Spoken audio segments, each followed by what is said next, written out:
нашата мисия е да нарисуваме тези картини. Откъде са ви картините? Те са ни подарък от Patreon. Но, много интересно. А кои са те? Те са художници, които доставят много щастие и правят благотворителни каузи. Те ни доставиха вълшебство, което ние ще превърнем в веселба. Кои личности рисувате? Васил Левски и Христо Ботев. Много сме щастливи, че ще имаме собствена колекция от картини. Какво мислите да правите с картините? С една част от тях ще си направим колекция, а с втората ще направим търг и останалите парички ще ги дадем за дарение. Харесват ли ви картините и защо? Защото са цветни. Защото ни дават радост. Защото са подарък от добри хора. Защото ни спотяват. Радват ни щастливи. Левски и Ботев, защото Левски и Ботев ни напомнят какви сме ние. Напомнят ни за нашата история. Напомнят ми, че ние сме българи. Какво ще кажете на Patreon? Благодарим ви, Patreon, че ни доставихте радост, усмивки, приключения, сплотеност, значимост и красота. Благодарим ви, Patreon! Ботев се опълчи и загърби, дом, родина и любима.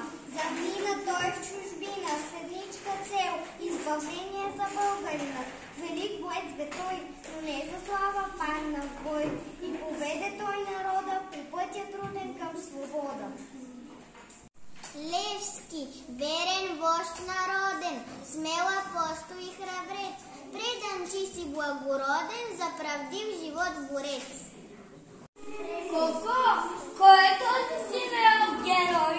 Левски, приятели се нарече той. В робство и неволя беден се родил, но сърца празна малкия Васил.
Ние сме ученици от втори В клас на средно училище Нешо Бончев в град Панагюрище. Ние искаме да помогнем на Радост, като направим благотворителен търг. С тези две картини ще се включим в благотворителния базар. Събраните средства ще дарим